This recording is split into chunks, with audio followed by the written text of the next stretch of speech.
I'm here with Adeline. We're in the normal studio. As you saw in the last video, we're starting to set up the workshop. So I'm kind of disheveled in here, picking out what's going out there, what's staying in here. We got to reduce the number of guitars in here. So what did I do? I bought a guitar. That's right. Yeah, go figure. That's you. So let's pick up this box. Let's open it up. You see, funny story. The box is falling apart. Box is falling apart. Well, that's probably because I cut it. It's probably as janky as the guitar inside of it.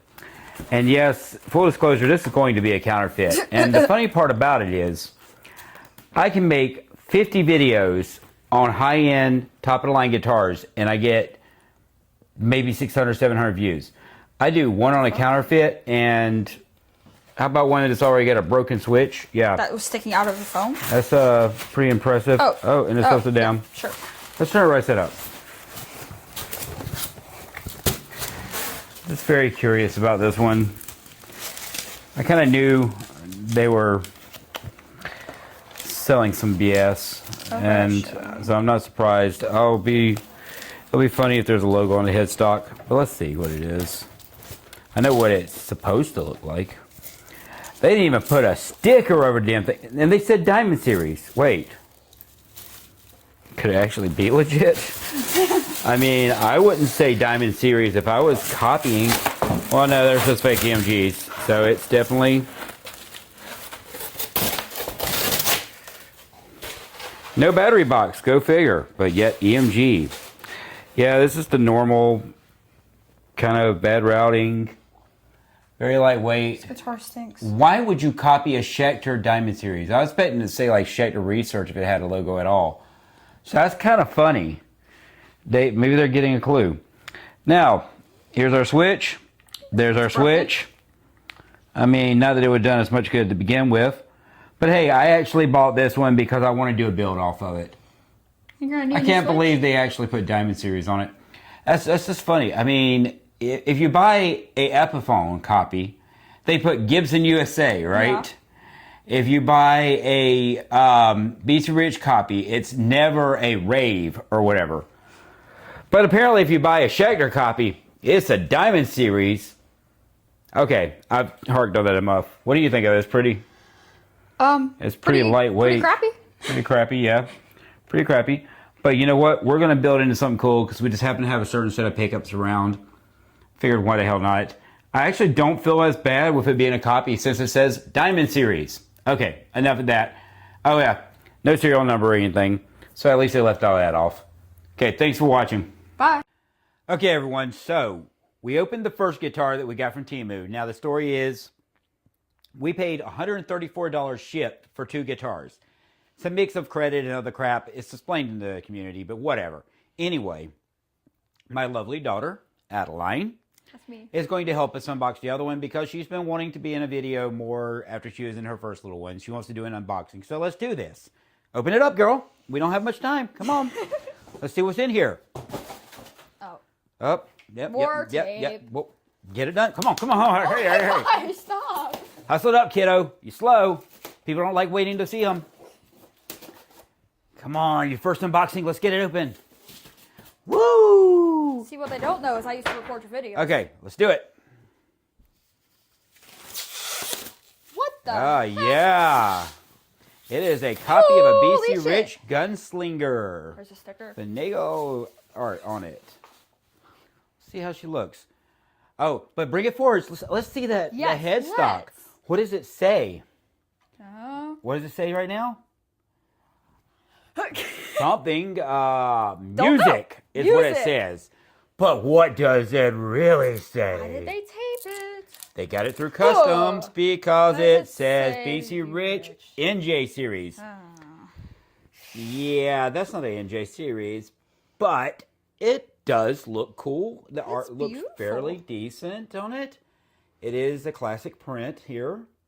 Of course, no other markings.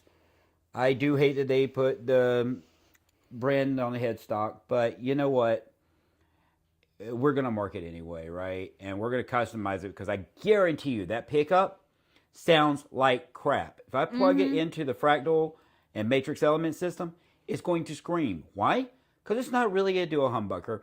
No, or a humbucker at all. What it is going to be two single coils that they've just linked together into one assembly. But anyway, when we're done, it might be something cool. But yeah, this is guitar number 2. What do you think, Adeline? It's pretty. She has tits.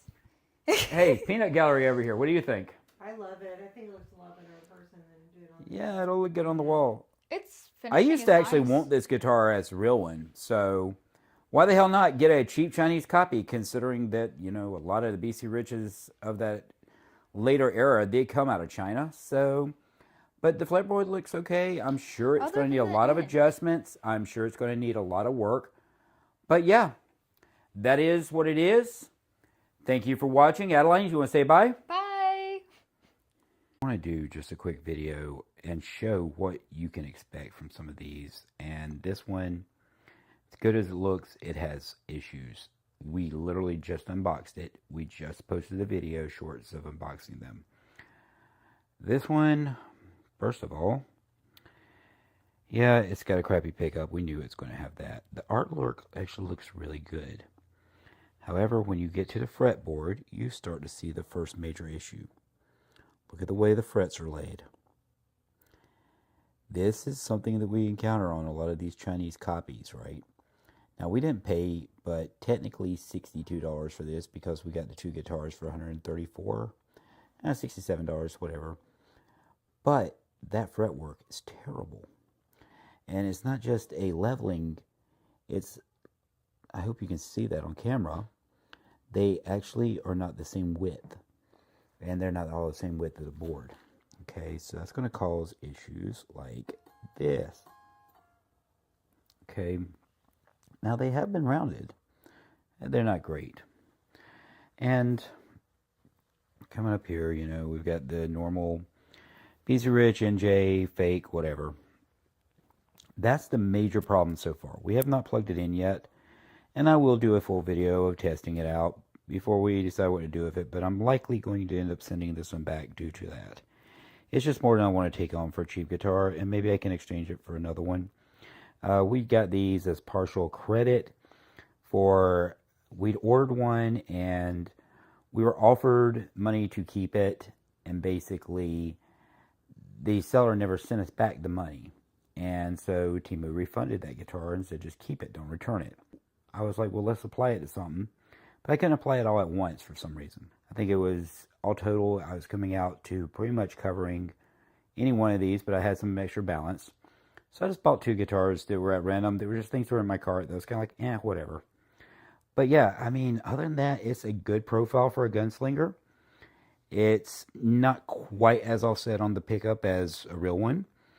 It's obviously got the cheap pot metal, crappy Floyd Rose knockoff, even if it says licensed Floyd Rose, but it also says BC Rich NJ series, which absolutely not. Now, BC Rich wasn't the greatest during some of their errors, but this one right here, you know, it's okay, I guess. It's a multi-piece neck, obviously, laminated. But yeah, that's the close-up of it. I just want to kind of show you guys that. These videos are so much easier to do post-setup, right? But this is trying to give you an idea of what you expect out of the box. So, yeah. Let's see.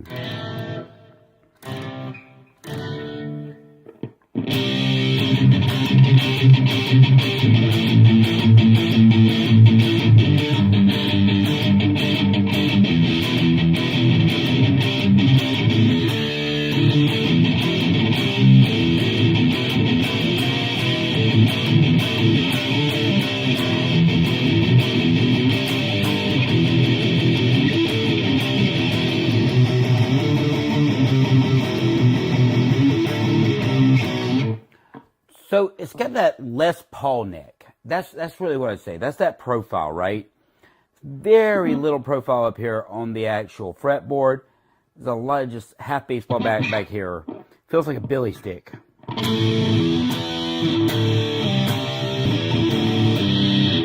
You hear the pig noise a lot with this pickup, but that's fine. It's not shielded or anything. And just like with the other one, like I explained before, a lot of times these aren't true humbucker. They're just two singles wired together.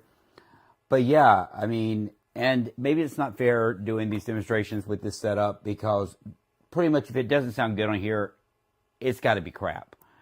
Even me, who's a mediocre guitarist, can sound decent playing through this. Sometimes. But that's how sensitive this thing's being. Should not be hearing that. So, okay, to pick up Chunk, we have some issues with the neck. The Floyd Rose thing, I mean, they're getting better about these. This looks like it's a little thicker Chinesium, but it's something. They didn't even bother with, like, mother or toilet seat on it or anything. It's just black painted dots, laminated neck, water slide graphic. This is probably also some kind of water slide graphic. It's got a nice poly coat, so it looks nicer than it is. I like the guitar. It would look great with my real BC Riches. You know, it might fool somebody if they didn't look too closely. It's definitely a 10 feet away guitar.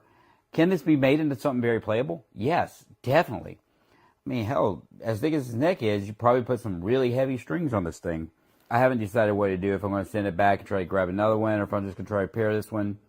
I don't know if it's worth my hassle either way, with as little as I've invested in the two guitars. And I'm actually happy with that weird Rockin' Bird Starshine guitar. Anyway, thank you for watching. Okay, ladies. So, Rachel, I know you ain't looking the way you want to look for a video, but we're also doing construction yet again. Was doing construction. Was doing construction. But we're taking a break right now because you're opening one of the two guitars that we got from Temu for $134 total, right? Yeah, it was a mix of credits and stuff. I explained it in the community. Anyway, so we want to see if they're actually even worth keeping around or anything. So I picked one. Rachel picked one. I'm pretty sure this is one Rachel picked. I did notice it was boxed upside down because Customs opened it, I guess. So I turned it upside down. But we haven't had it out of the box yet. So go ahead and take it out. So I need to flip it? No. Just take the bottom off. Yeah, like that. Like this? Yeah. All right. Okay, let's get this thing out and see what it is. I'm sorry, Jason. You didn't give me a kniff. It's probably open on one side because Customs opened it. Apparently, it had a custom sticker on it. It just got also stuck Yeah, it had to the a lining. sticker on it for That's my inspected by bad. It got Customs. stuck to the lining. Okay, let's see what this thing looks like. Yeah, just rip that off of it. Screw it. Wow. I'm sorry. Look at you, Incredible Hulk. It seems pointy and stuck. There. This is one you picked out of the two. Well, evidently I had to pick the one that would get stuck. All right, there you go. Very pointy, very weird, very extreme. Ooh, I think they called it a Rockin' Bird. I'm sure it sucks, but it does look kind of neat. It's a storyline. It's definitely interesting. Oh my goodness. There we go. Yeah, actually, it's kind of cool looking. I love Zoom it. in a little bit. I love the white with the black trim. I'm actually in the director's seat this time. Always. Okay. I kind of like it. Turn it around. Spin it around. Show me the backside. Oh, yeah. Yeah. You Like like the you're back? like You you're like on it from home the shopping or something. Okay, turn it around again. That is such a weird headstock. And what are those on the fretboard? Are the spiders? On the what? Wait, you picked a guitar that has spiders on the fretboard? Did I? Yes. Oh, wow. Look at the Oh my inlays. God, I did. That was unintentional. Yeah, Miss Arachnophobic. Yeah, I did. Okay, so that's guitar 1 of 2. Thank you, Miss Rachel, for the help with the unboxing. And we will do a second one because Adeline insists. Okay, thanks for watching. We were filming this yesterday, and I know I said I was going to be right back on film, but yeah, I got a phone call from my sister. And she was letting me know that after 8 years, her boyfriend finally proposed. So congrats, Rosie and Tim. Let's get back to this thing. So I actually just did a quick tune-up on it using the Frankentone in its internal tuner instead of my ears. yeah, as always, running through the Matrix Elements GT1000FX and the Fractal FX2 XL. Let's see what this thing actually sounds like. First pickup.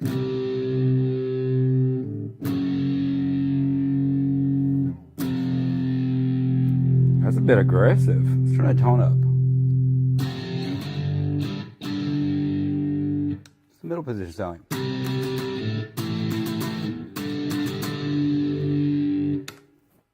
Let's go back to final position.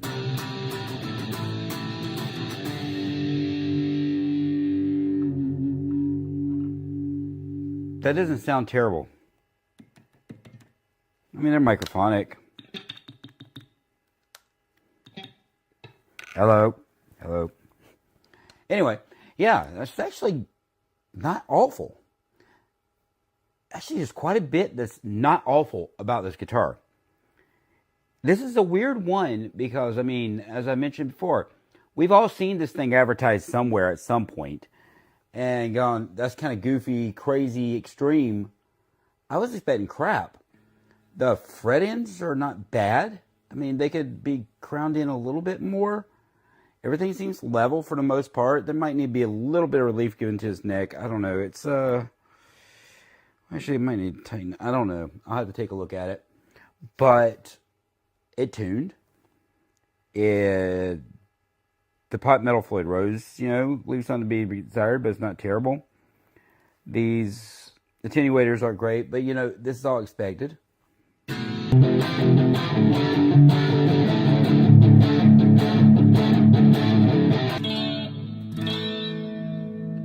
little bit of a cleaner tone. It's in the middle position. Let's try the neck. That's very bright. Let's try the bridge.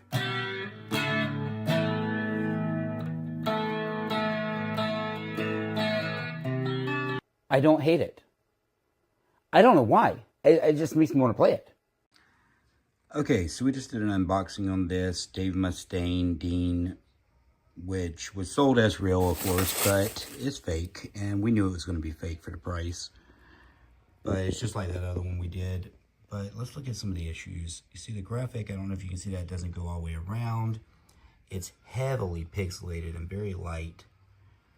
The fake EMGs, they do have a battery box and the active thing, but they're not really active pickups. What they do with these, they tend to put passive pickups in, and they have a little booster thing in line inside of them. You can plug into the same pigtail a real set of EMGs, but it actually sounds really terrible because it's still trying to boost against them, so you actually have to replace the entire harness if you want to do that and reuse the battery box on these. There's, you know, it's okay-ish, I guess. The fretboard isn't bad. The fret ends are nice. They may need some leveling. The neck is very straight. The headstock has the Dave Mustaine stuff, and Dean, obviously. It's pretty lightweight. I'd probably say 3 or 4 pounds, maybe 5.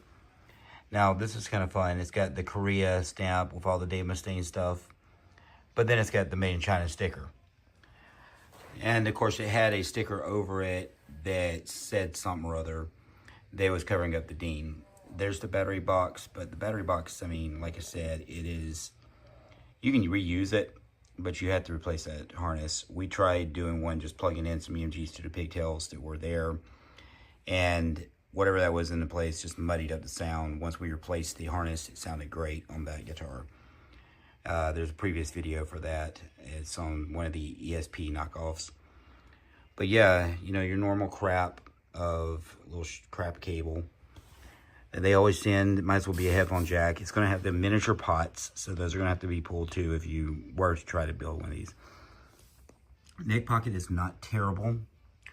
There's a few blemishes on it. I mean, if you bought this for $150, you know, you might have a decent wall hanger, you might have a decent build platform. This is really obnoxious. But yeah, that's it, guys. Just wanted to show it in a short as well as the unboxing video. This one happened to come in today, and it's trying to be a BC Rich. It showed up. It's got a lot of nastiness on it and scratches, but this is straight out of the box. I tuned it up. We'll see if it held tuning. We'll see what it sounds like.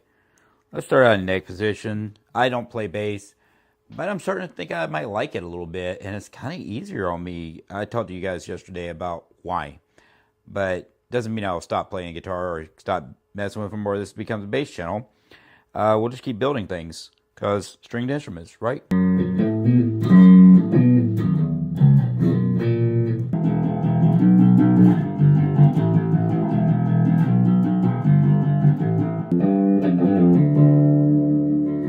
Not bad. That's on the bridge. Let's go to middle.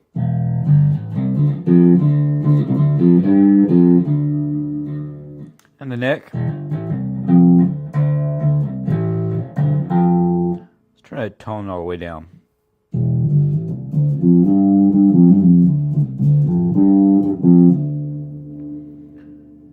Not very high output pickups. I actually had to turn my amp up for it, which is rattling everything in the room now. Let's tone about halfway.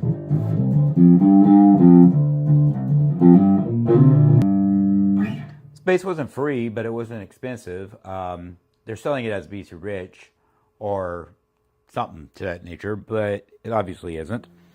We put the BC Rich pickups in that other bass, but we could put something in here, maybe, if we keep it. Decent bridge, better tuners, level these frets. Try to make it a little less noisy.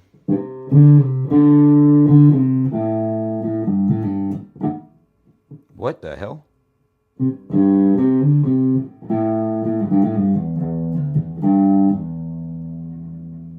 Something definitely off right there on that.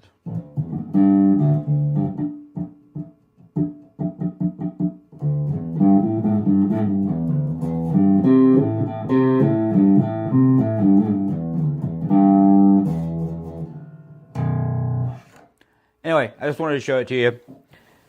Let's check it out. We've all seen these online. It does appear to be a neck through body. I doubt it.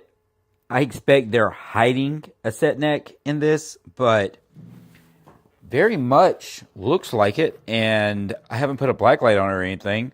But I don't feel any joints. There's nothing showing cracking. There is a little bit right here that's a little rougher. So it could be glued, but it could also be the body gluing. I don't know. Maybe we'll mess around with it a little bit.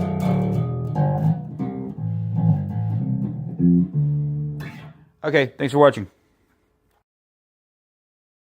Okay, so what are your thoughts?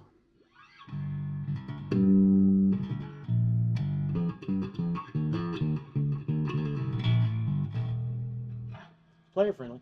A little adjustments needed. Yeah, just a little bit on the bridge, a little bit on the action.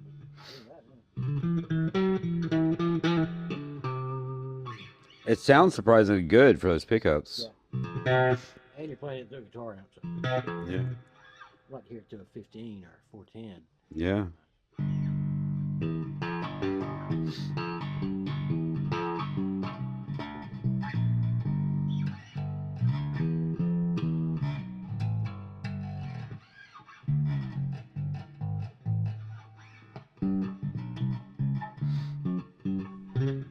But it feels good, huh? So I'm not a bassist, you are, so it's definitely got the look.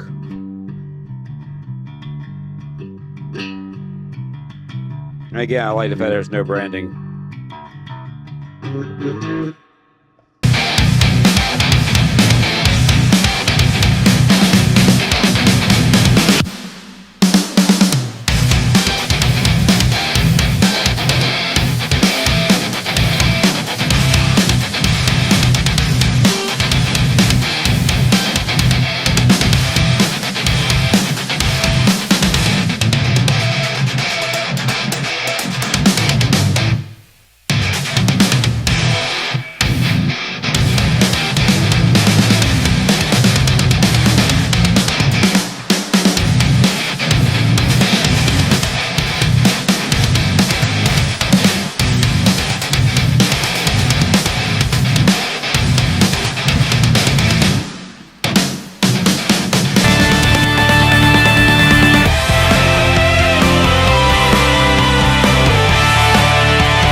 gets tired of me sitting here cutting tape and all while doing this.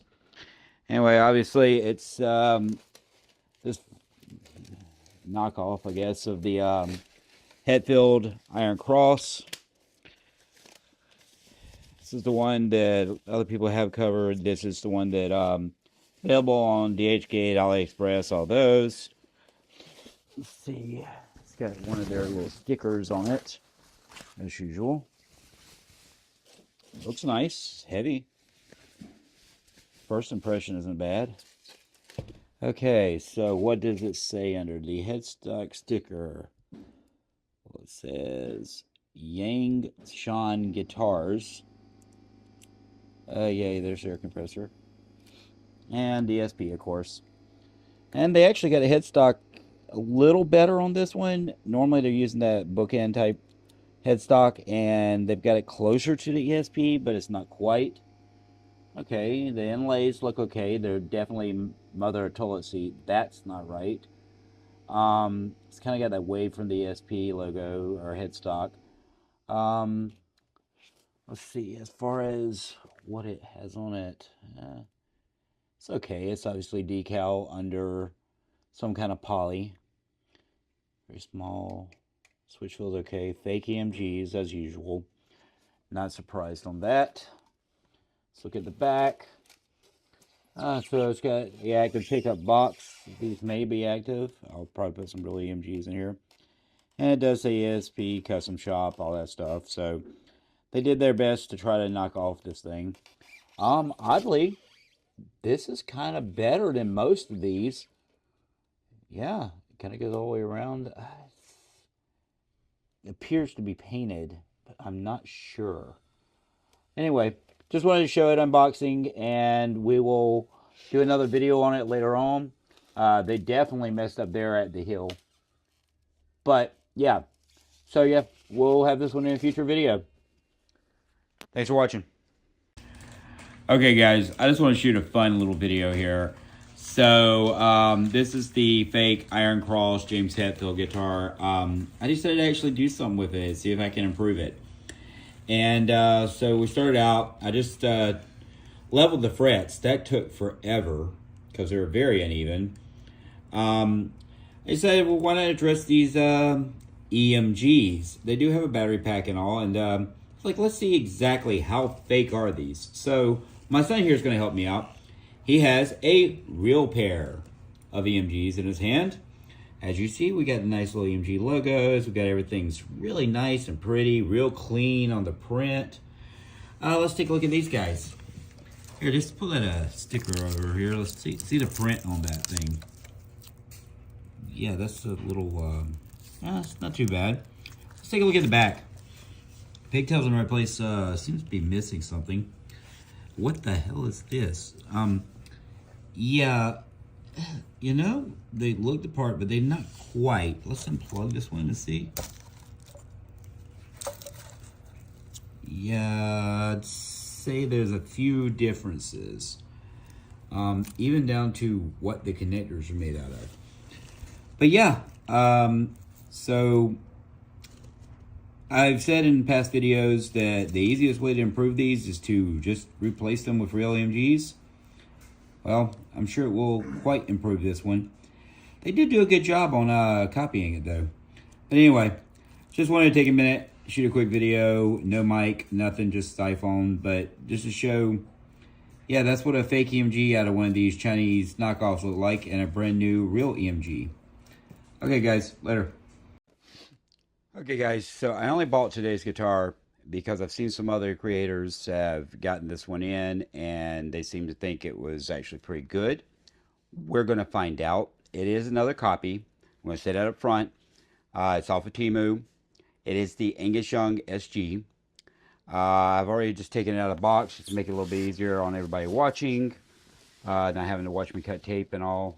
I know that can get kind of annoying. Anyway, so let's take a look at this thing. Color's right. Okay. And it does have the lightning bolts on the neck. even though they kind of seem like they're a little offset. It's got Angus Young signature, and of course it's got one of their little stickers. This one says Chabald, Chbald, and I bet you it says Gibson underneath it.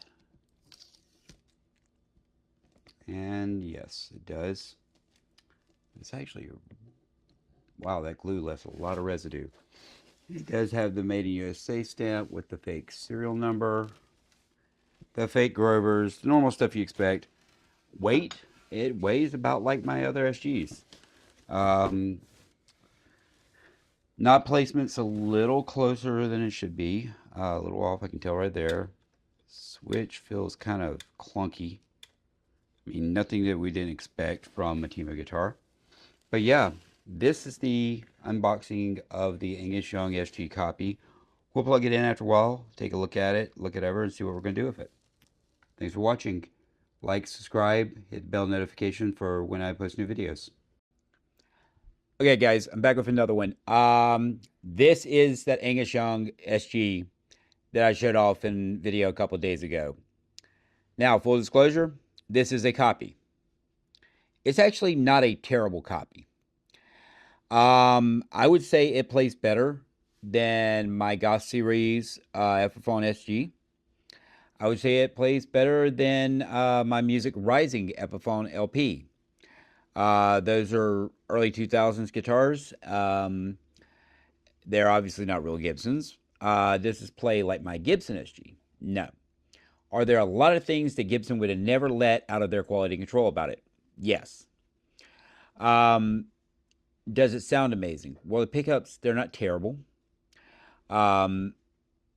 They're about what you expect from most of the $200 to $300 guitars out there. I might put it slightly under Firefly just because they've stepped up their game so much lately. But fit, finish, playability out of the box, not bad. I'm going to level the frets a little bit. I'm going to adjust the neck a little bit and just do a full setup on her. But I'm going to do a quick sound test here. We're going to go everything turned up position.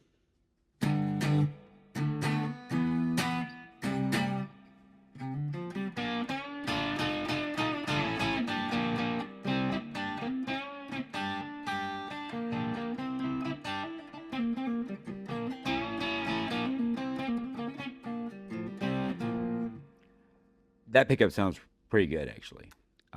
Mid.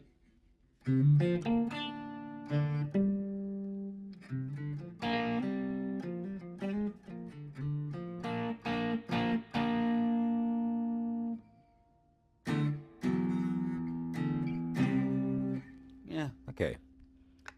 All the way down.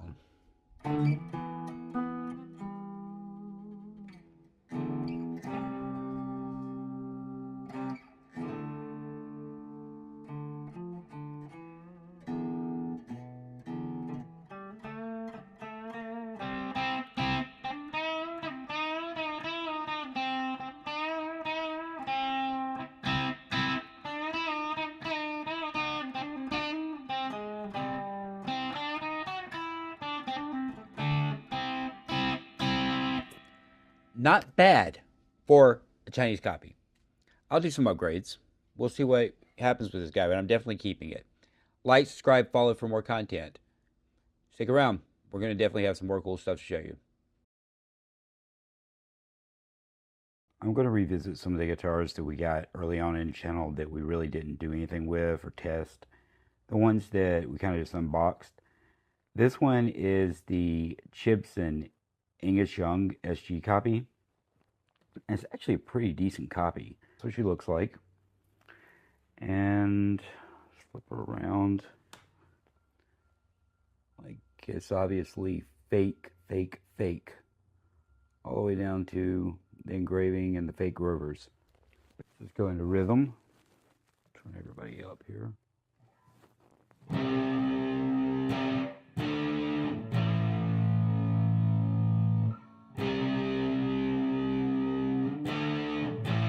Treble.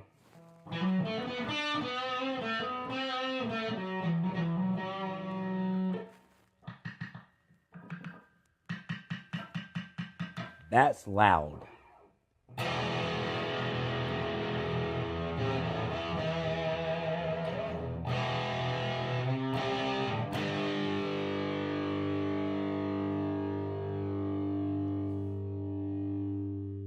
Nice sustain. It's got the original Chinese strings it came with, the fake Grovers, all that crap. So this thing hasn't been touched once since we did the unboxing.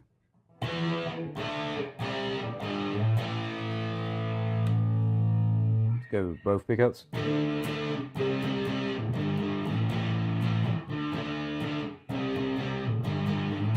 Chinese knockoff guys, they're really good at copying Gibsons.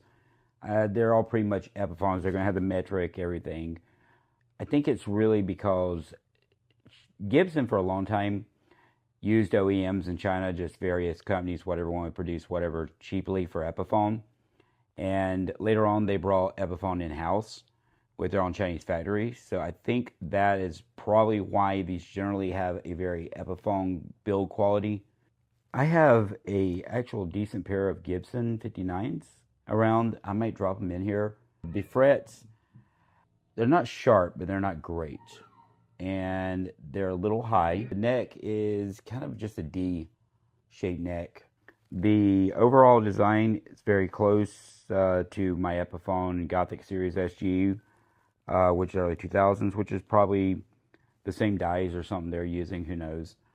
Every Firefly SG type is better than this, and they're about the same money.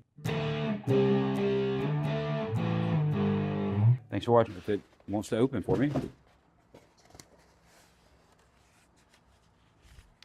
Now, if this one's anywhere close to the last one, I'll be really surprised, because the last one was a very good guitar.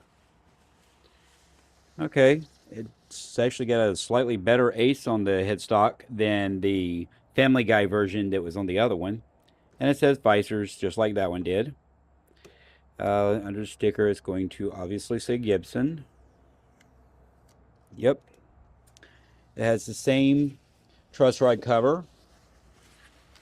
The Ace Frehley on the 12th fret isn't quite as clear on this one, but it's cool. And it's got the same lightning. Oh, that is a lot of sparkle. So yeah, the other one, a lot of people said it wasn't right because it didn't sparkle. Well, now it sparkles. And of course, 3 humbucker. You know, you can always tell these by the hardware they use, and it's never very good. But looking at the back, these are decent plates. They're decent recreations. Oddly, this one does have a serial number embedded, but it does not say Gibson USA from what I can tell, which the other one did, if I remember. It has the fake branded Grovers, but it looks pretty good. The binding's not bad. It doesn't quite come all the way to the edge. But yeah, that's the other sparkly Ace Frehley Gibson Les Paul. We'll do a video later on with taking a closer look at it, seeing how it plays. Thanks for watching. Like, subscribe, hit the bell notification for when I post new videos. ESP, Kirk Hammett, signature. Taking a look at it.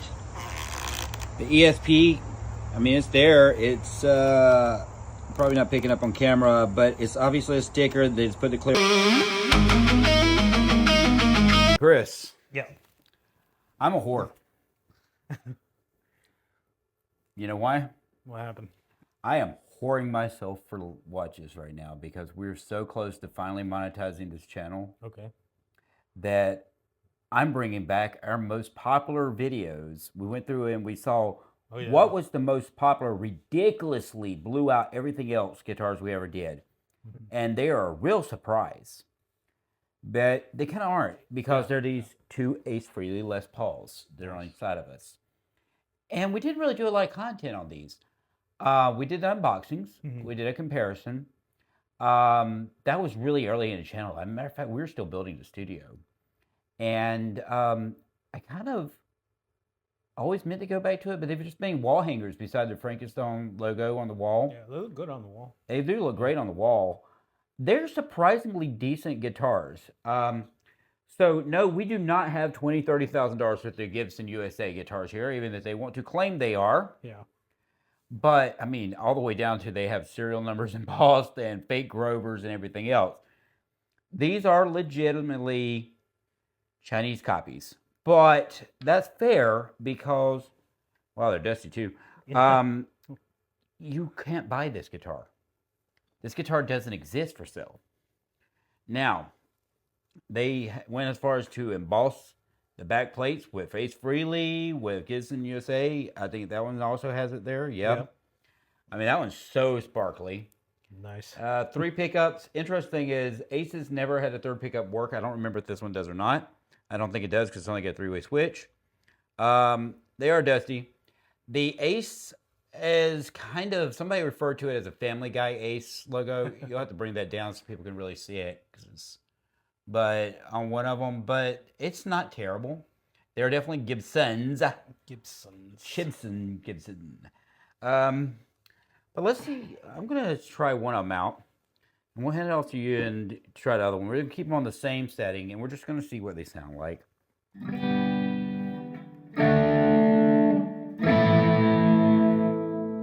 Not awful.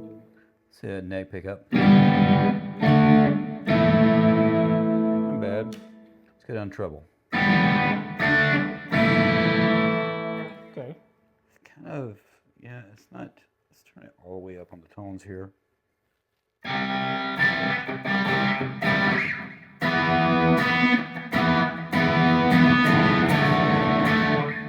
What's interesting is we put them on the wall, and they were still fairly in tune. Okay. And whoever built these did a really good job of keeping their lines straight. It's a little blur, but I'm surprised that. And this nice, like there was never Ace Freely that wasn't the sparkly like that. That had just this burst. So this is actually really cool. Like he had one. Yeah. There's never a Gibson or Epiphone like that. Not the greatest pickups. The fretwork is it's acceptable, a little sharp at the top end of it where they nip the frets. They're not ball-end frets. They are a little bit jumbo. The neck is a little fat, but so are Les Pauls. So whatever, we're gonna let it slide. I didn't do a lot of content on these because there's not a lot of content to do about them aside from how cool they look. Now, I could rip these pickups out, put some white Seymour Duncans or cream ones or something, or just Marzios in it. Yeah. And just make 2 of them work and help put a smoke bomb in the third one, right? And then I could put on the makeup and pretend like I'm Ace Freely, but, you know, I will never be that cool. R.I.P. Ace. But yeah.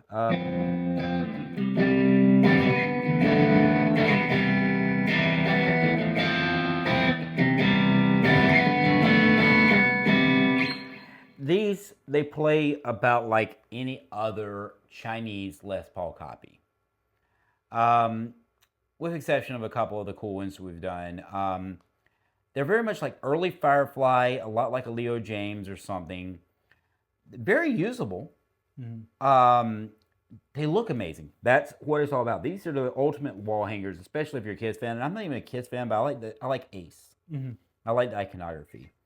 I can't even think of what to play. I mean, I guess I could play Kiss, but that would be just so predictable.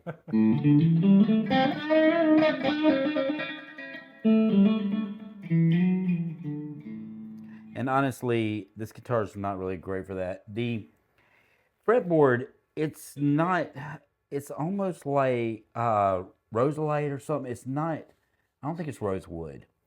And it's definitely gotten ghosted a little bit hanging on the wall. I think I could put some polish on it and pop that out a little bit more, which I probably should because honestly it's been hanging on the wall since we were setting up in here. I still have the plastic on the pickups. Nice. I kind of forgot about that. Sounds better. Yeah, how does it sound better now? It does, right? it does. Yeah. Go figure. I'm sitting here playing with the plastic.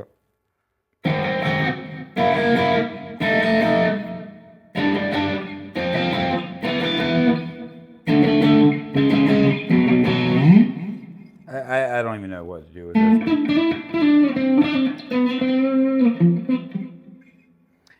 I kind of bought this one for the same reason I bought the damn Court Hatchet bass. Why the hell not, right? And they look great. That does. The paint job's pretty impressive. But unless I was in a Kiss cover band, what am I going to do with it?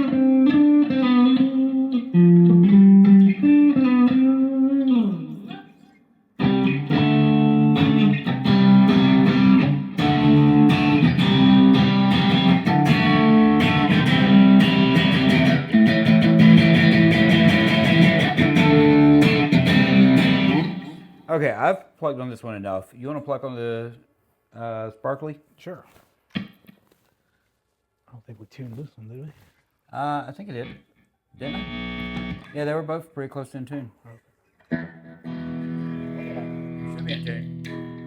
Let's see here. There's no plastic, is there? Maybe. There is. There plastic on it? I Yeah. think so.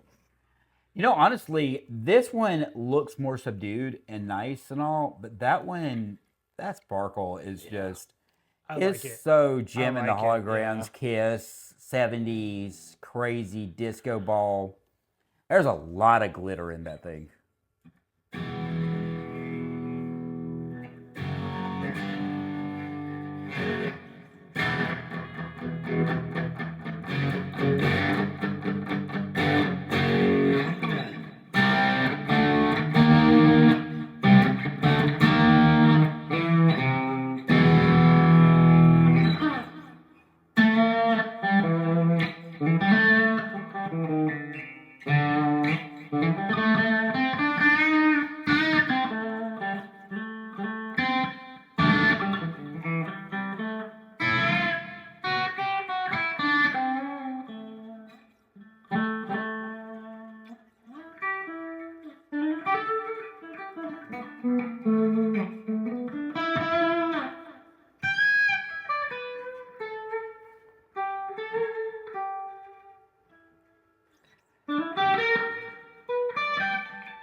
You know what's funny about this? A couple of things. Yeah. One, this was the first one I got. This was the most popular one, and it does play decent.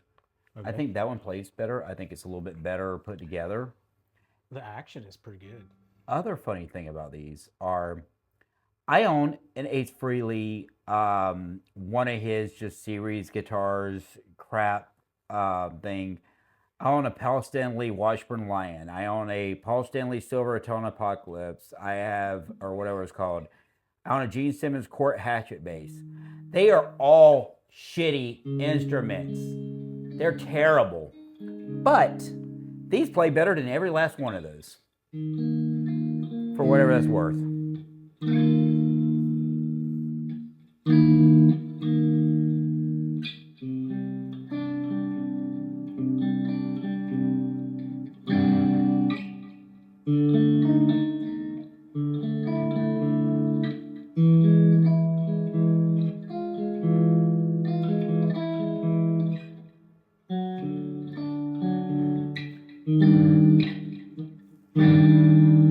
All right, so I've whored myself out enough here. I've whored you out enough. I think we should do a couple of shorts with these because those will get some clicks, but we really need the long form views. We need the hours, guys. We're so close. But here they are. Let's lean them like this so they get a good shot of them. Nice. I think this one with this burst stripe tiger kind of finish is so sexy. That one is just so disco fever, but I like it. We took them down off the wall just for you guys because we know everybody loved those earlier videos. Something else just noticing here. This has these metal, smaller pickup plates or pickup rings. This has the big chunky ones, more like an LP. That's kind of interesting.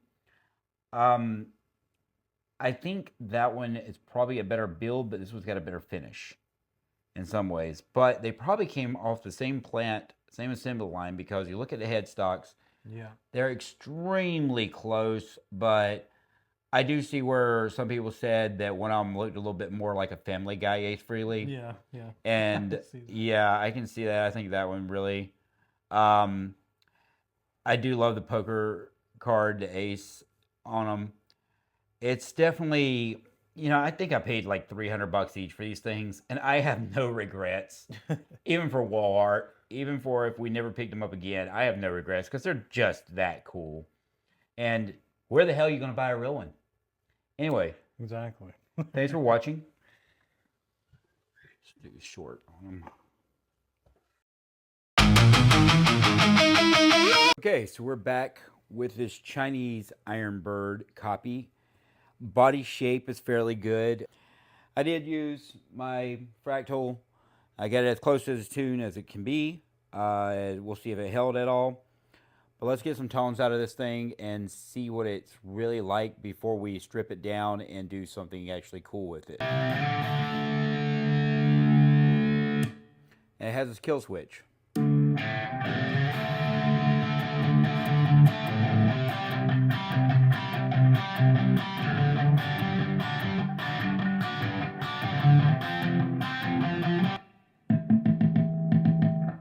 It sounds good, but wow.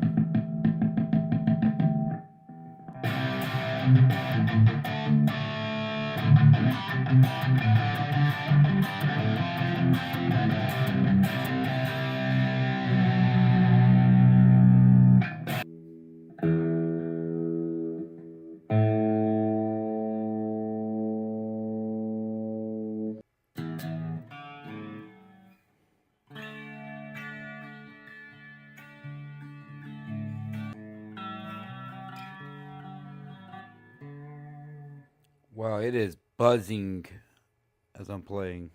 I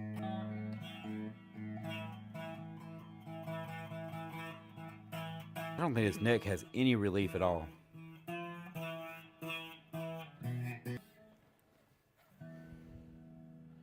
Yeah, it's got a left bow to it. Okay, so I'll be adjusting that truss rod a little bit. But yeah, that's what I got to say about it. I mean, the fret ends are terrible. They're clunky, they're sharp, they're rough. The frets are very high. They are definitely not level. Not all of them even seem entirely seated. The nut is a piece of crap.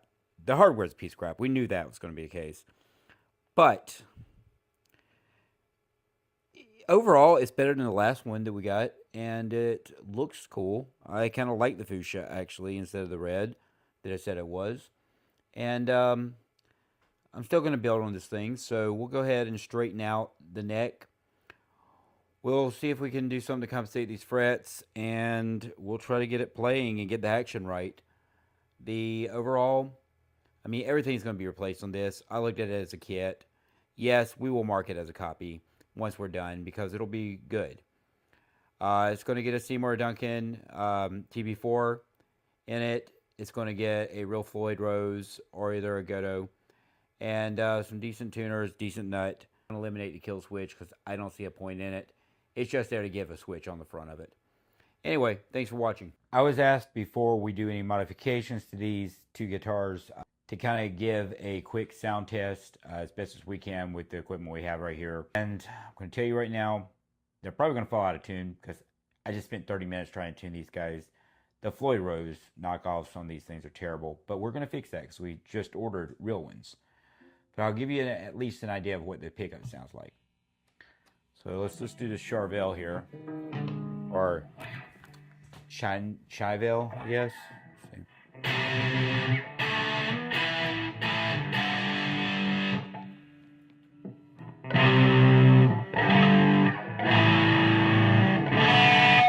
Yeah, out of tune. I literally tuned this 2 seconds ago. I used my dead beat against it just to make sure it wasn't me being really off. But for some reason, this thing, fine-tuned, yeah, it doesn't happen. Sounds terrible.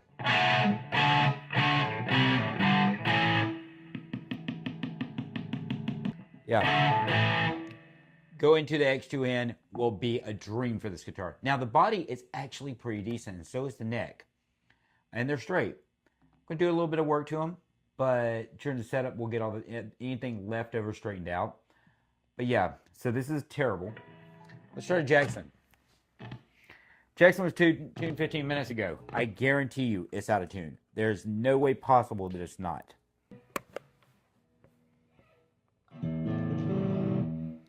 Yep, the Jackson way out of tune.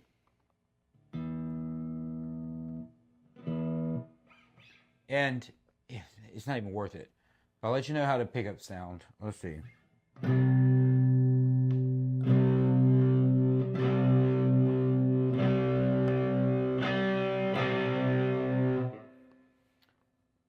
It's not benefiting from these unpotted knockoff EMGs. They're just terrible. Even if it was tunable, but of course, again, bad fake Floyd Rose. You get in tune, bad Chinese strings, and it falls right out. Yeah, so we're not doing any disservice to these. These were bought for that project. We wanted things that look Davies, weren't wanting to blow the budget on them. Decent bodies, decent decks. We intended to strip out all hardware. So that's why we went with these. Just something to showcase the DiMarzio pickups.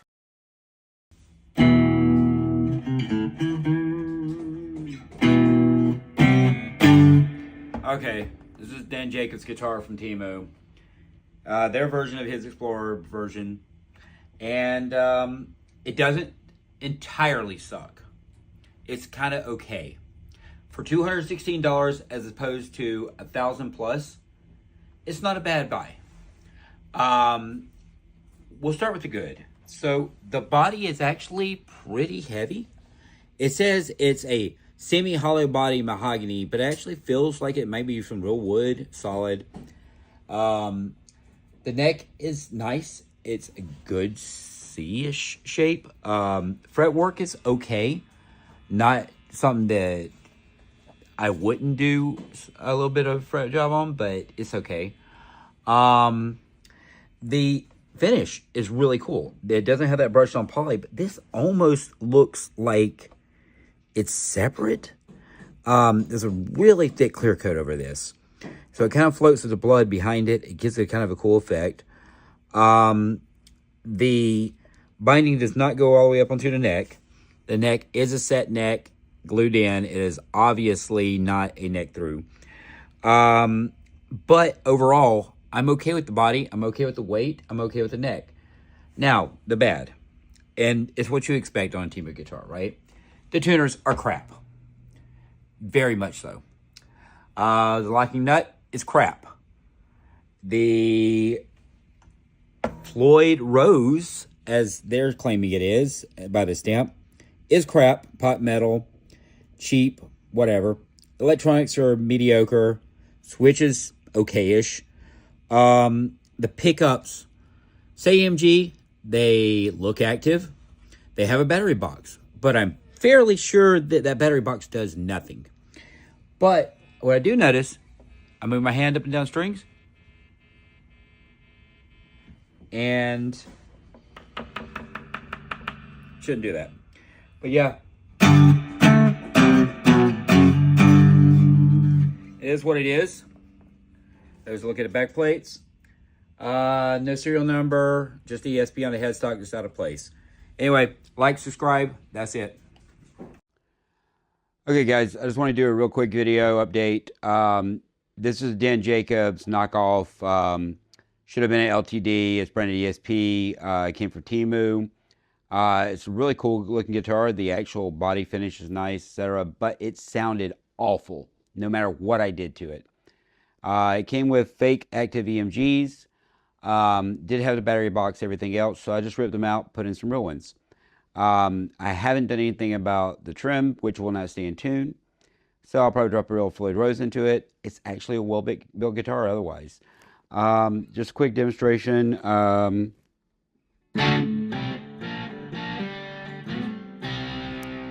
Totally different sound.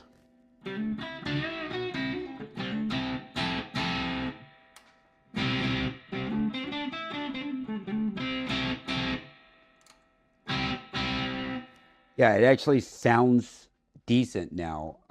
That's the problem with these Gibsons, right?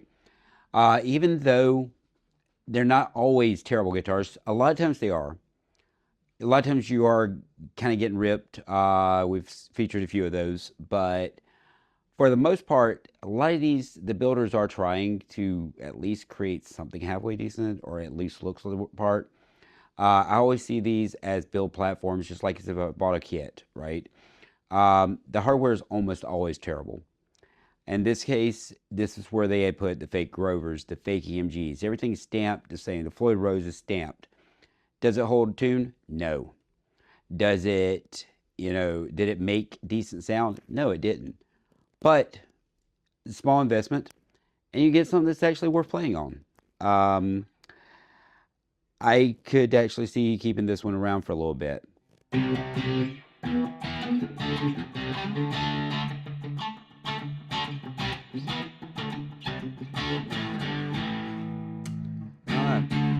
I like it now with the MGs. I mean, MGs always sound great. That's the thing, though. Guitars are about tone. Electric guitars, it's all about wires and magnets more than anything else. If you've got a straight neck, you got a decent fretboard, and you can hold tune, you can play it. And it's always about what you're willing to put into them, right? This guitar, if I bought it somewhere else, it would have been more expensive. I bought this one. I like the way it looked. It's 200 something bucks. Get another 200 into it. I'm okay with that. Anyway, just want to give a quick demonstration of just the difference between the last video where I featured with this, where it sounded like crap, and now. Okay, so after unboxing the first Ace Frehley guitar and having so much attention on it, I got into the second one, and I decided to bring that first one back out, and let's just kind of take a look at them side by side. They appear to be from the same manufacturer, but there's a lot of differences between them that I'm noticing. The first one I got was this one in blue. Again, I'm filming in our unfinished new studio, so forgive the kind of no drywall and all. But looking at it, you got this almost Family Guy cartoonish Ace with that same truss rod cover, the same fake Gibson logo. On this one, the lightning bolt pattern is a little offset, but the Ace Frehley signature is fairly clear. This guitar actually sounds good-ish. I mean, not great, but not terrible. And the hardware isn't as bad as normally on these Gibsons. The build quality is actually really decent, surprisingly. Now, will it get upgrades? Yes. This is the new one. And the Gibson logo looks just a lot better. The Space Ace Space logo looks a lot better, a lot cleaner, not as disproportionate. It does have the same truss rod cover. The lightning bolts are different, but you only really tell when they're side by side. They're smaller, and the Ace Frehley signature is slightly different as well. We look at them, see, but these are more centered than the other one when it comes to the lightning bolts. Now, the other one's got the standard white pickups. This one has, it's not paint, it's like a plastic coating or whatever of the sparkle, from what I can tell. And it's got just so much sparkle, like a crazy, ridiculous amount. If we turn them over, just for a moment here, let me take a look at the back of the two of them. Now we see a lot of difference, right? This one has the Made in China sticker with the serial number etched in it, faking, Gibson USA, even though it's not. And the Grover, fake Grover tuners. These would be, I mean, I guess the Epiphones are made in China, right? So why not? It should be Epiphone. And this one also has the etched in, no sticker, and the fake Grovers. The plates on the back are identical, and the color is obviously different. So just a quick comparison for anybody interested. These are the Ace Frehley Gibson Les Pauls. Hey guys, I want to do a quick follow-up video. I know I just did a little short earlier today where we were Took out the fake EMGs from this fake ESP Iron Cross guitar just to show what they look like compared to a real set of 8185s. And I ended up going a little far with that after I finished the video. I started messing with this thing, and I know we crapped on this guitar for the quality control issues, which, I mean, are expected for a Temu guitar, right? But I ended up leaving the 8185s, the real ones, in it, and I grabbed a decent roller bridge I had, dropped it on there, and that led me to leveling the frets, which were a mess, and then changing out all the electronics, putting a ball nut and a real set of Grovers on it with a set of Ernie Ball Slinkies. Now, I'm probably about 3 times what I paid for a guitar into it, and I can always take the parts back off and use them later, but it was a fun little project to kill my boredom tonight. Let's see, did it actually improve the sound? Well, we're going to find out. And forgive us if this goes a little bit out of tune. These are new strings and it's freshly set up, but it should be good. Let's see.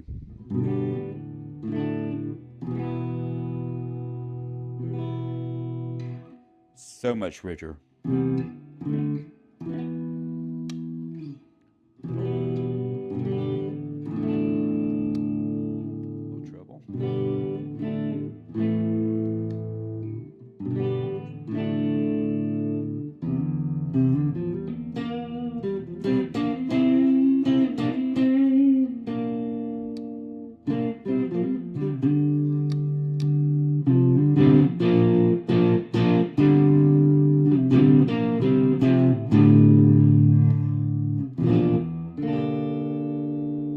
So yeah, can you improve a cheap guitar with good parts? Obviously. Now, will this ever be a real ASP? There's no way. I mean, it's never going to be on that quality. It's not even on LTD quality, but it sounds great. And it was a fun project. So thanks for watching. Hope you enjoyed. Hey guys, I want to shoot another quick intro for this video. This is an unboxing of a Jackson that was bought off eBay. That's most likely, fairly obviously, a Chinese clone. But I wanted to give a little precursor to it. We've bought 3 Jacksons since Fender bought them, and every one of them been disappointments compared to the originals. This thing is actually really nice, like what I would expect from Jackson now.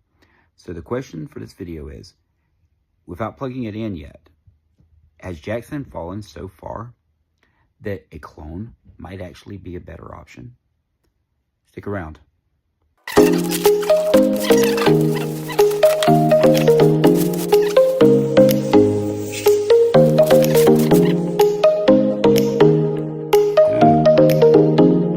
that out. Okay. It's pretty enough. Not worried about that piece. Yeah. So that's what it is.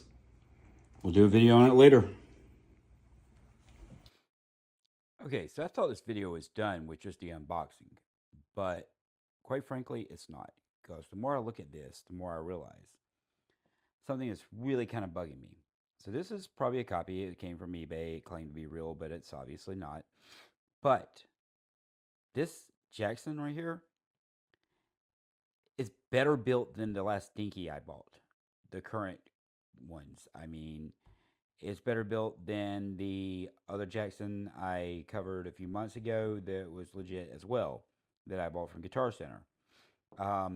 It just feels really good. Like the Wizard neck is a really good recreation, or at least that profile. If the weight's right, I mean, the MGs are definitely going to be fake, as is the Floyd, but the Floyd is actually metal, not just like cheap pop metal. I don't know, guys. This one is, if the clones are getting this good, that's kind of worrisome. But anyway, just wanted to add that to the video. We're going to plug it in later, check it out, do another video on it.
just want to do this quick video about the upcoming build.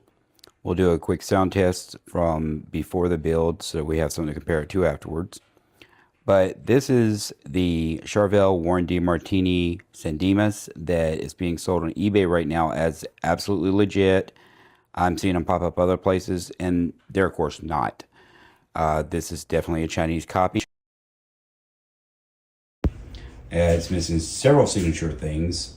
One being the big one, which is the Warren DeMartini RTM pickup. It's also got the fake Floyd Rose. The graphic is actually decent, and the guitar build is actually decent.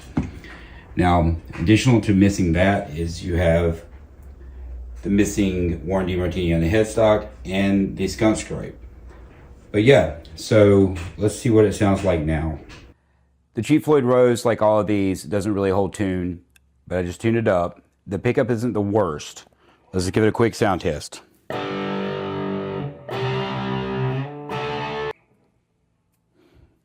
Okay, so it is microphonic.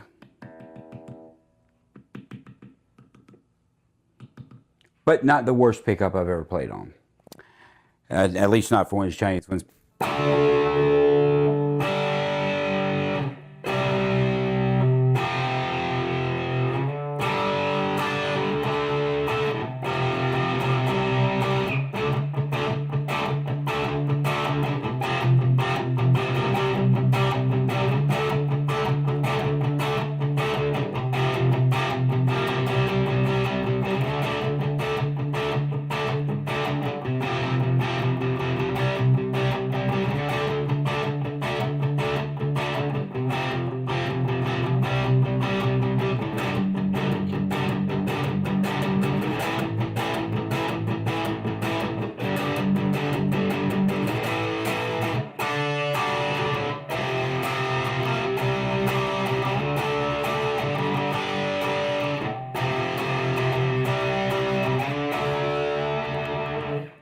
So it's not the worst sounding guitar, but it's definitely not real.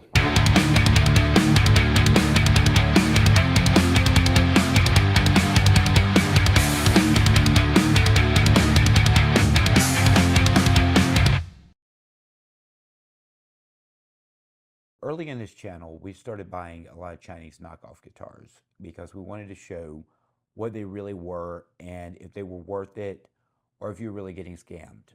And one of the guitars we bought was the BC Rich Stealth knockoff. And we really kind of crapped on this guitar initially. And full transparency, I have not even touched it since. But a lot of people have requested that I revisit this one. So let's take a look at it, see if there's anything worth reassessing in regards to this. Now, some of my issues with this guitar were that it was sold as a Death Signature Edition. It was sold as a lot of other things, and it says it's an NJ. And of course, I didn't expect a real BC Rich Stealth for the price, but I expected a little bit more based on some of the other copies I've gotten. Let's see what she sounds like.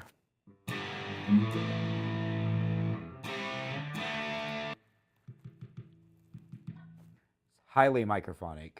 This rail pickup, I don't even believe it's probably real rails, and it's definitely a ceramic. May upgrade it at some point. I still worry about this bridge placement and the annotation, but the action's not bad.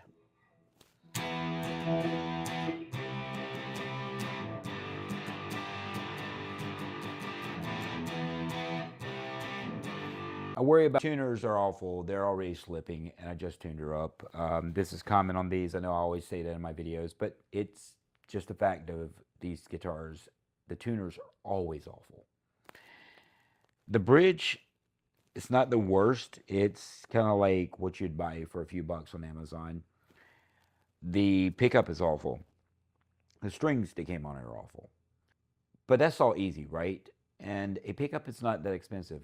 Now, if you can get around the fact that it's super lightweight, it seems like it may be even a little bit smaller than a real Stealth, which may not be a bad thing, and some of the quality control issues, I guess you could build something, Stealths are hard to get, right? And they're expensive. I just think it would take quite a bit of work. These frets are very high. They're not very level.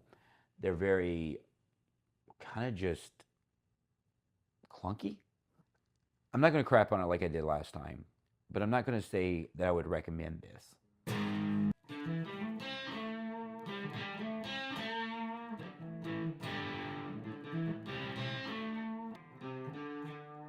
That's the stealth copy. It is unimpressive. It does look the part. It does not really play the part. Hope this helps settle that.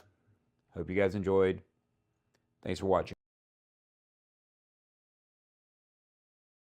Since we took the time to revisit the BC Rich stealth copy, I figure it's only fair we revisit the Ironbird. Now, at one point I called this the worst Chinese copy I'd ever received. Just even where the bridge is routed, everything else, it's all wrong. But after playing the stealth, it's actually not as bad. This one's been on the shelf too ever since we did the first video where we unboxed it. Neither of these guitars had been touched. I actually had knocked the dust off of them. But I did tune it up. Let's see what it does. It's got some interesting switching.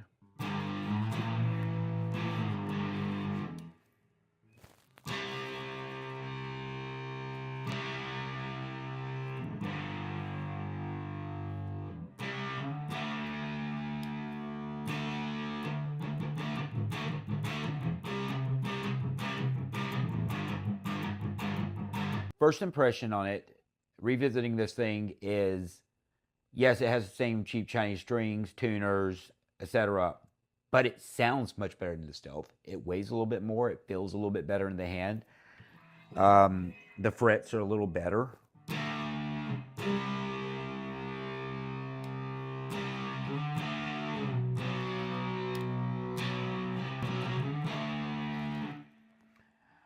You know, its switching actually does work. It's very similar to how the SC3 was set up, or some of the Pros. It reminds me a lot of those like Sensonic guitars from the 80s. Kind of looking the part, but they don't feel really like very substantial.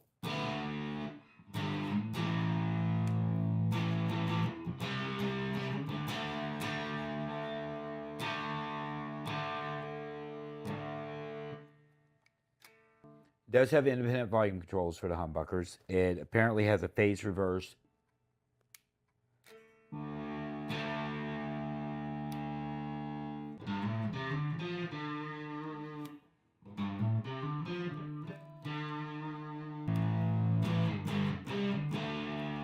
Not horrible sounding.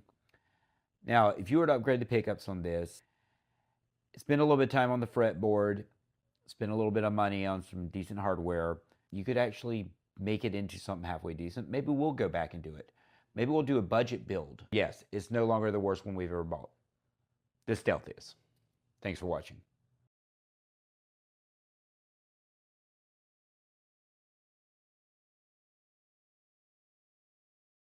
Hey everybody, welcome back to the channel. Hey, so today we have another Chinese Ironbird copy.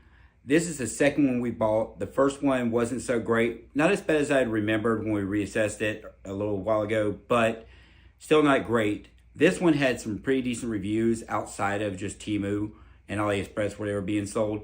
So I'm going to give it a try. We're going to see if they did any better. Now, it did say it was red. It's actually more of a pink, but I'm digging that because it goes with the other recent BC Riches, the real ones we put in the collection. So I have a pickup and a bridge for this. That's the whole reason I bought it. I wanted to do a Ironbird build. I did not want to spend Ironbird money. But let's see how it turned out. Let's get to the unboxing.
had a great New Year's. So today's guitar doesn't need an introduction. It's been on the channel a few times. This is, full reveal, a Chinese copy, a decent one of a Washburn 333. It is a dime slime, supposedly. It has a falsely branded licensed Floyd Rose. And it has all the stamps, including the Buzz Fighting tuning system stamp on the back, the diamond neck hill, the fake Grovers, all that stuff. What it also will have will be small pots, like all of these, which to put anything decent in, you'll actually have to drill the hole a little bit bigger for the shafts. It has what is a fake Bill Lawrence copy and a fake Seymour Duncan copy, which would be, you know, dime plated Bill Lawrence L500 XL with a Seymour Duncan 59 in the neck. So, okay. I am curious to take this one apart after doing the blood bolt. In the blood bolt, all of this had a foam. It does not look like there's foam behind this one. It is by a different seller, so interesting. But let's get an idea of what it sounds like. All the way up.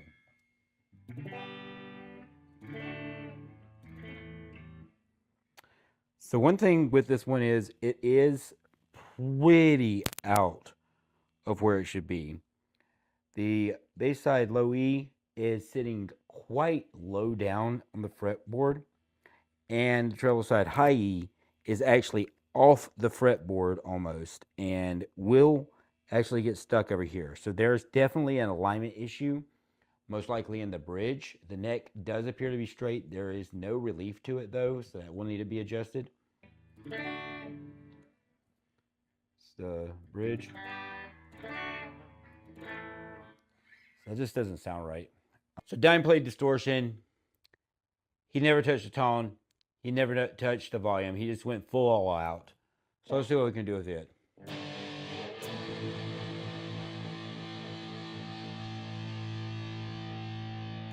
That does not sound like a Bill Lawrence or even a Dean DMT or the Washburn whatever. Let's see what they sound like together.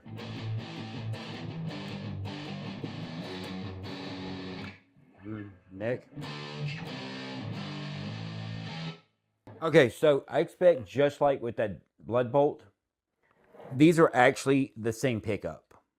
Just some cheap ceramic. The blood bolt, I believe it came in at 15.2 for both pickups, like individually. Okay, I'm going to try to film this before this thing falls out of tune again, which should be about 3 seconds.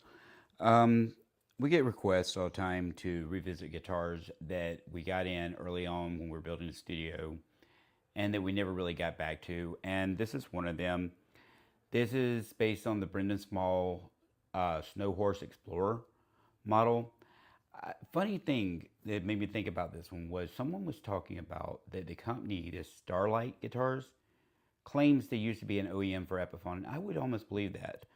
And then I started looking closely at this, and I removed a little piece of plastic, and I see they had actually branded this as Epiphone, which is weird for a Chinese copy because I've never seen one branded as Epiphone. They always put Gibson. It also does not have any serial number stamps or anything like they usually fake with those.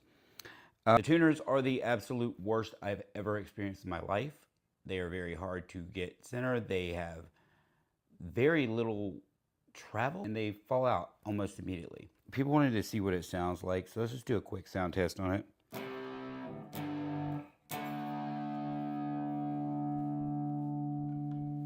So this is everything's turned up and this is just on the neck. Let's go to the middle here.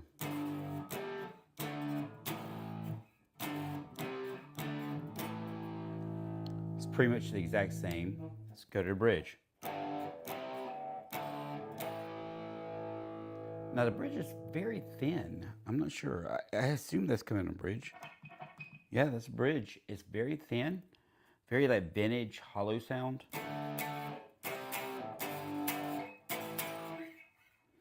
I don't know. It's weird. The middle is exactly like Nick.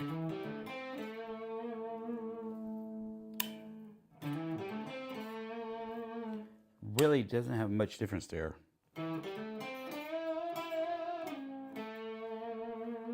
Even the humbucker kind of similar, unless you're really just crunching it.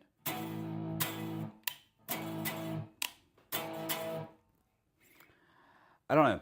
I mean, build quality is actually not bad. Finish is really nice. It feels comfortable in the hand. Definitely going to change out the pickups. But for a recreation of something that didn't really exist, because you had the other two, Brendan Small, but they didn't really do this exact Explorer. So it's kind of cool as a fantasy piece. Of course, I don't endorse, Chinese guitars, especially particularly when they do have the name on headstock. And I remember when I did the first video, I was actually surprised it didn't have it. Oh well, it's cool.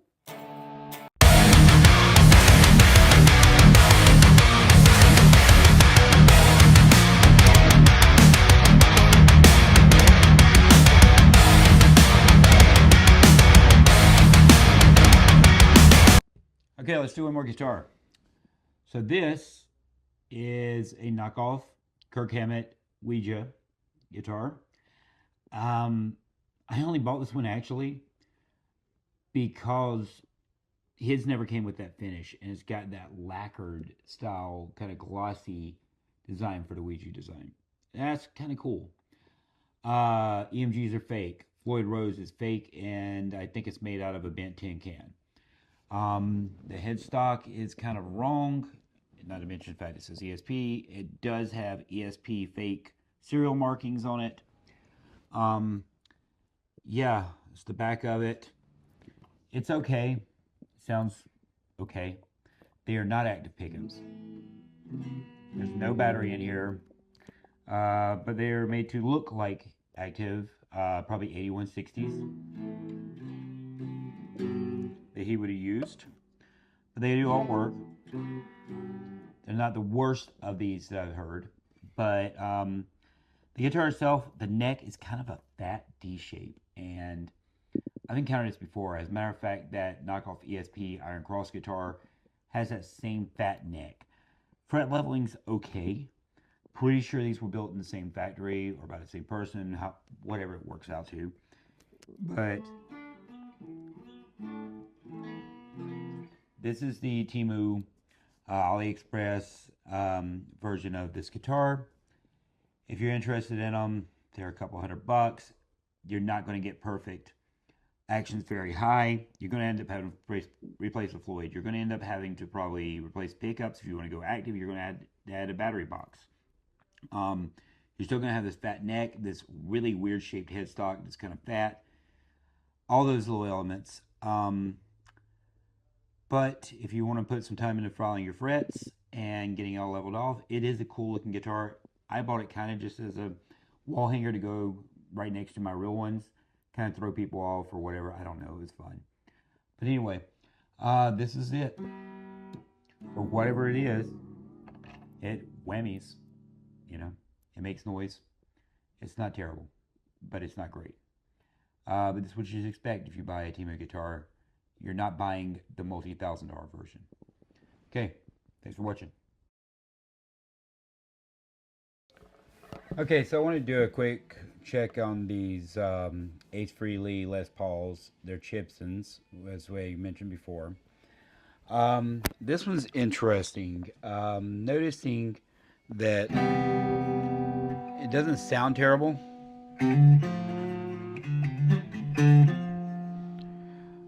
Mid is... This pickup's kind of crappy.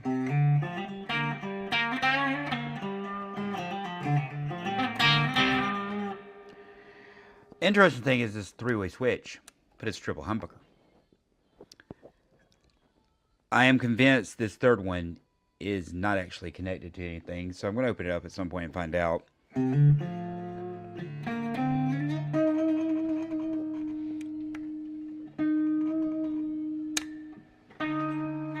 They're not microphonic enough to test, though, to see which ones are hooked up. I mean, that's obviously the bridge. I'm getting noise on 1 and 2. This one's just kind of flopping around in here. I don't even know if it's a real pickup. So, let's take a look at the other one That's the sparkly one. Let's see what this one's all about.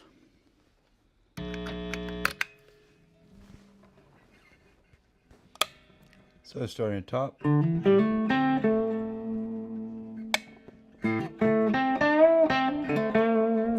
They sound about the same.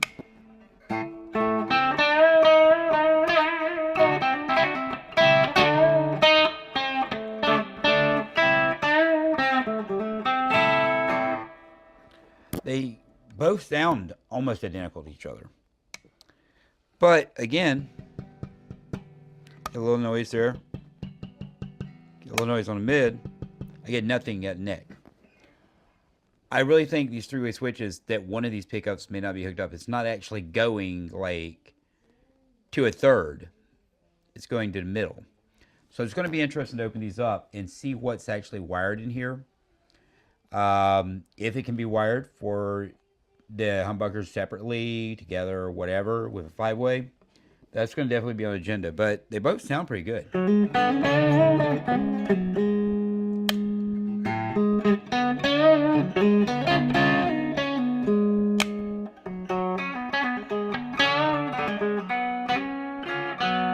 Anyway, just quick video.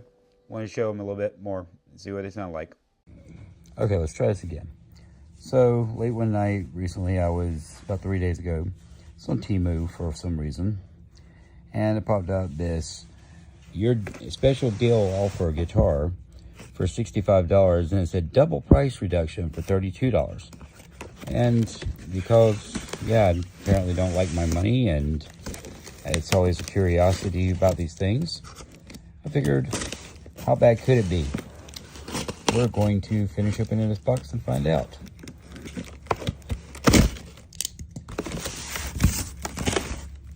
The FedEx damage that, you know, we always will know what happened to anything FedEx delivers, apparently.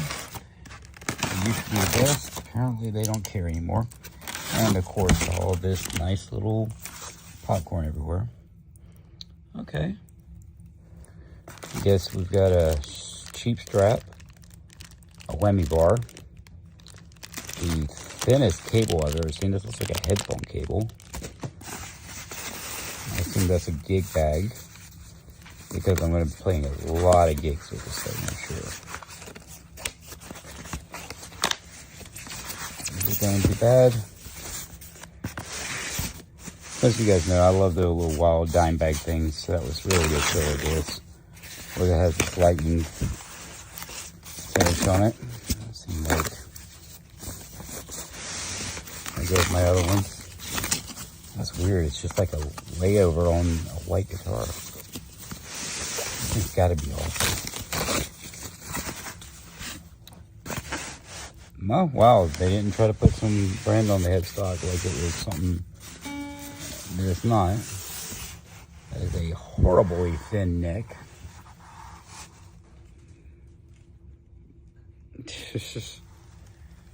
Not a care was given in that regards. How's it look though? Not bad for a wall hanger.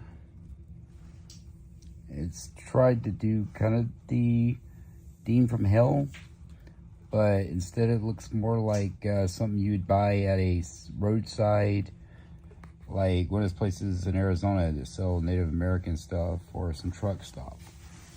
It's a white guitar with a sticker, basically. I'm sure this one won't get played very much, but it was worth picking up just to see what it was like. It might even get returned. Today I'm feeling a little bit better, so I'm going to play with some guitars, I guess. When we first started this channel, we kind of went down this road of buying a few of these. A bit of a rabbit hole. And I remember when I did the video on this one, I noted that the build quality of the body felt pretty good. The image quality felt pretty decent. Of course, this is a copy. ESP never released an actual custom with the EET-FUK in the James Hetfield line, but it's a pretty good one. The EMGs are obviously fake, and we'll get into that in a minute. And there's some fret issues, but this could be built into a decent guitar. Now, interestingly, they look like EMGs. There's no battery box. There's no battery. They're just passive pickups. But they're not far off from like a EMG hers. It's got all this. It's funny, it says made in China, but it has the ESP custom shop logo, which is amusing. But yeah, QC passed China. Yeah. All right, so let's see. How does it sound? And it did tune up. The action's a little high, but let's turn it up. Let's put it on first position.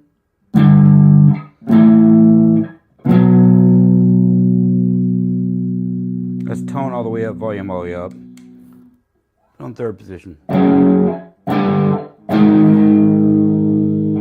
Okay. And in the middle. So all three pretty much sound the same. And you'll notice that when I strum this, it gets a little bit of a buzz.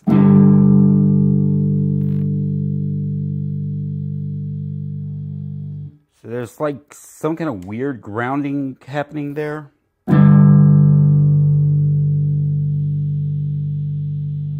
So it's not from my amp, but that's just this matrix elements picking up as clear as it does.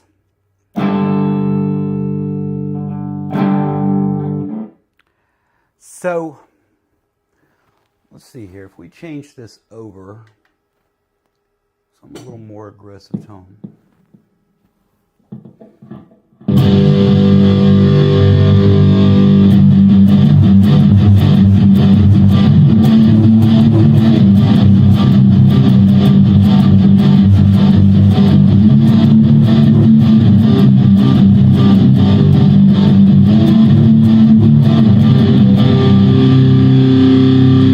Noise. Like, I know I've got distortion on, but there's so much noise coming from this thing. Okay, I'm going to do a full video on this one, so I'm a little bit more in depth. We bought this bass off Temu. It's available on AliExpress. It's available on Facebook Marketplace ads. They call it the White Warrior or Arctic Warrior, which is probably a really terrible name. It's not quite like a Jackson Warrior, but it does have that Jackson shark fin inlay, and it's definitely an interesting shape. I was curious after getting that Starshine that it was really cool shape and actually being decent. This one doesn't feel bad. We haven't plugged it in really. Just tuned it up. We're going to give it a try, see if it sucks or not. I'll let you guys feel for yourself. So that's all the way up. That's all the way down. Let's see what the middle is like. Nice enough. The finish is actually nice. Here's the thing. The finish on these things look a lot like those from like the BC Rich Bronze or entry level. And another thing about these is they're huge. The last three Temu basses are massive. And I know basses are big, but like you put them beside one of my BC Rich or other ones, these things just feel giant. And this one is excessively so. I mean, it's almost as tall as me. And I'm not a tall guy, but come on.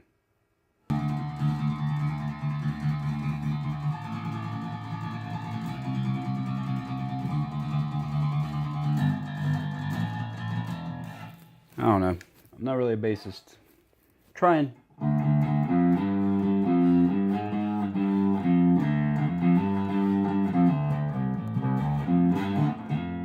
Yeah, I suck. This thing is huge. Like something Peter Steele needs. Or Jerry Only.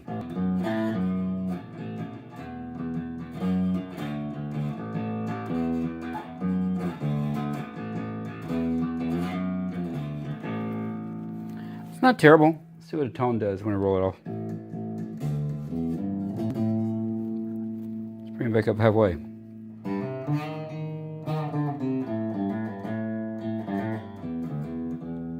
A lot of vibration. Okay, that's it. It's white. It has pickups. They're very plastic. It has a very thin bridge. Probably could benefit from a heavier one, and it's huge. But it's kind of cool. So, yeah, if you don't like your money and you just have 140 bucks laying around or 120 or 170, whatever they're on sale that day, sure, why the hell not? It's a bass. And if you need a bass, it's a bass. Thanks for watching.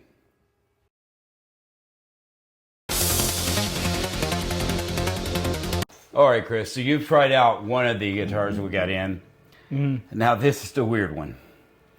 This is the Moser copy. Okay. And we are going to build this into something. This did come from Temu. It does have a sticker on it that says Lidux. We actually have gotten another bass from them before. It was actually not bad. It has one volume control, 4 dip switches, and what appears to basically be a guitar style humbucker in it. Kind of interesting. Yeah. Tuned it up. It was fairly close to tuned already. That bridge sucks. It definitely needs a setup. The action is quite high. But I want to see what she just generally sounds like.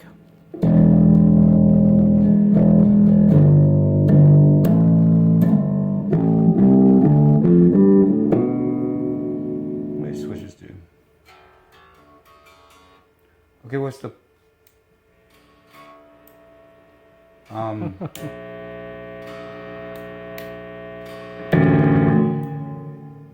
Okay, why is there a straight up, that's a straight up kill switch. So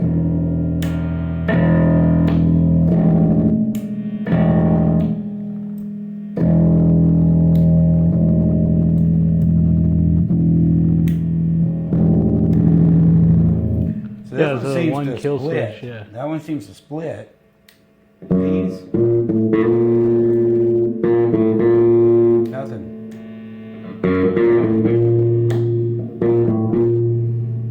Nothing really. Yeah.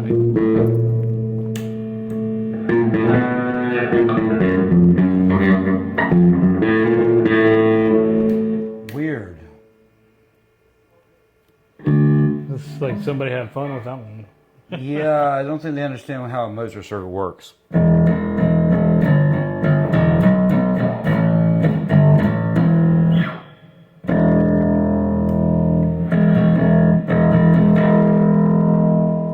Thing is, there's no tone control here. Yeah.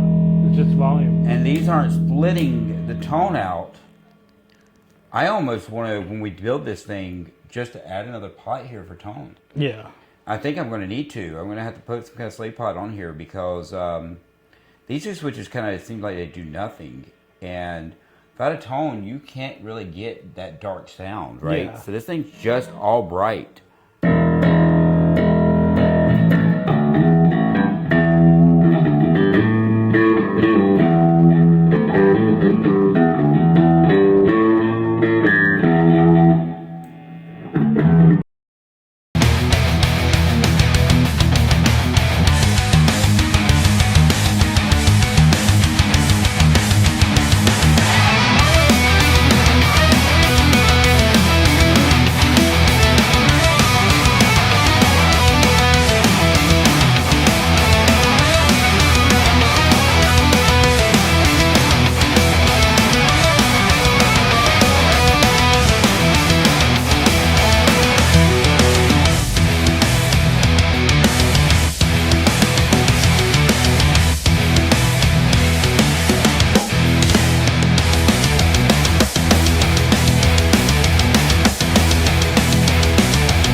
Hey, Chris, you look like you've been painting all day. Your shirt's all dirty and paint stained. What's up? I have been working all day, yeah. You've been working on the shop and all, huh?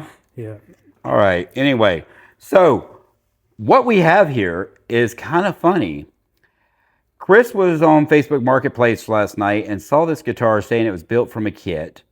But this finish is great. This is so well done. The woman didn't know anything about it. Honestly, at first glance, I would say this is a real Stratocaster. The only thing that says it's not immediately offhand is the serial isn't quite right. It does have the contour body stamp.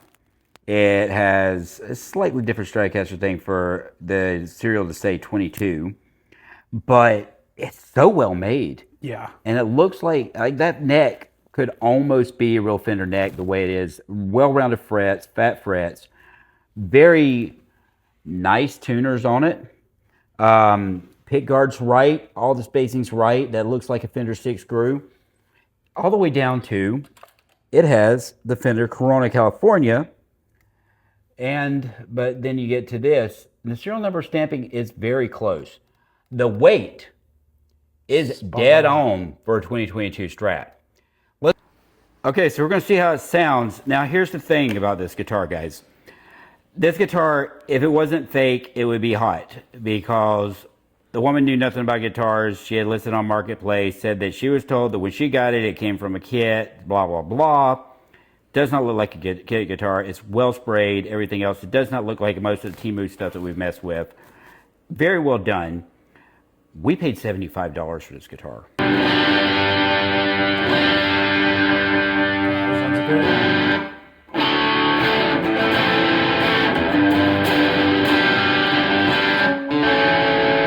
So that's in like the bridge position. Let's see what it's like in other positions.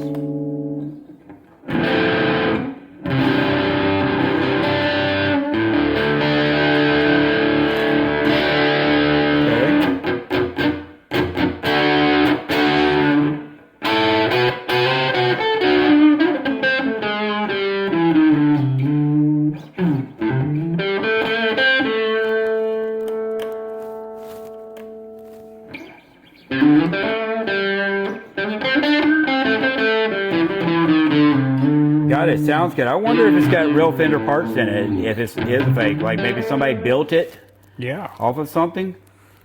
Anyway, we're going to do more on this. We're going to kind of take it apart and take a look at the pickups and all. But we want to show it to you guys. I mean, for 75 bucks, I don't care if it's real, fake, whatever. Okay, guys, just got another package from one of these Chinese sellers. Let's take a look and see what's inside.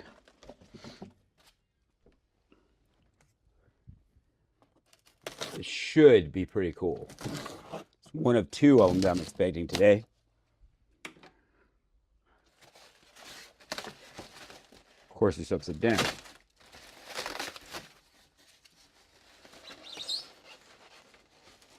It's upside down. Mind flipping that over? Sure.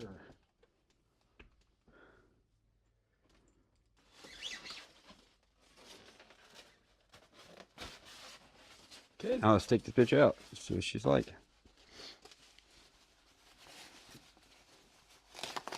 Oh, wait a minute now.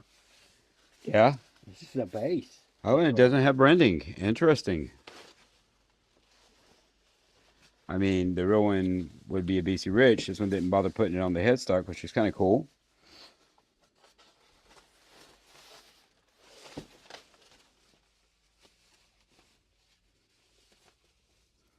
The Jerry Only bass.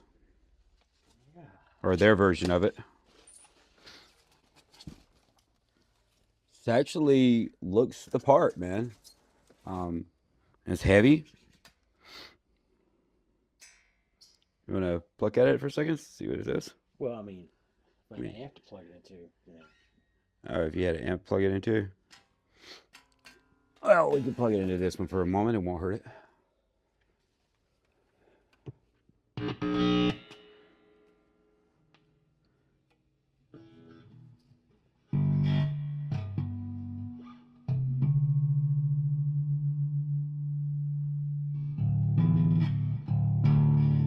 It's so weird not having branding on it because most of the time they brand these things.